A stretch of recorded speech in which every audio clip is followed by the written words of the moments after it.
alasan kami bukan di majelisnya, terus majelisnya juga terus itu materi. Ya, tidak bisa kami sampaikan apa yang jadi alasan-alasannya ya. Agenda saja yang kita pegang, agendanya saja. Agak kaget ya pasti. Betul ya, kita sangat kaget banget ya. Kaget kayak kami kira memang udah apa sih namanya yang berlalu bukan berlalu, tapi ternyata memang mungkin ini udah keputusan yang terbaik yang diambil sama Farhan sama Zizi gitu ya Kak. Jadi memang yang kita bisa lakukan ya emang udah terbaik buat mereka berdua gitu.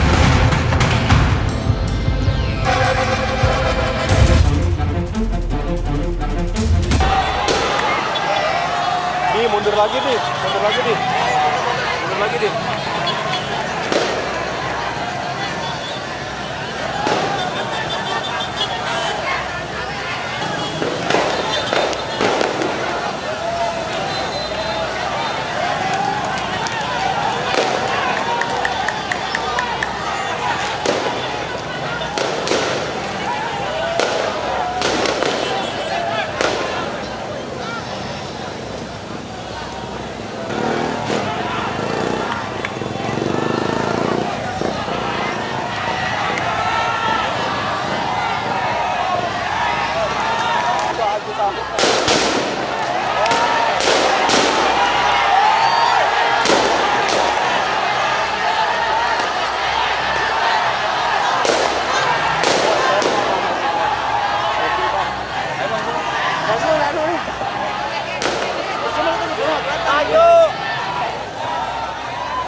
sudah merapat. Dipercepat lagi langkahnya kawan-kawan.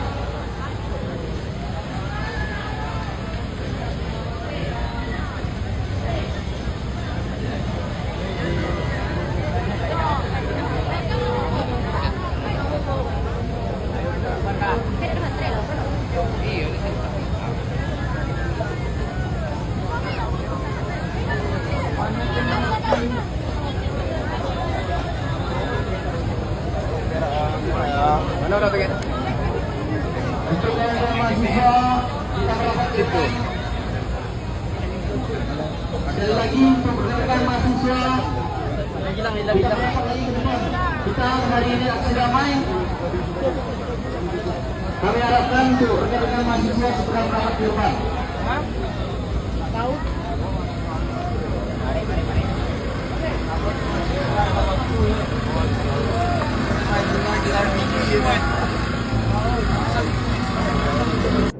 Kita update di Medan kawan-kawan. Lihat aksi demo di kantor DPRD Sumatera Utara.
Ya, alhamdulillah laporan kami terkait penggelapan panci yang diduga dilakukan oleh Roy Suryo sudah ke tahap pemeriksaan saksi-saksi.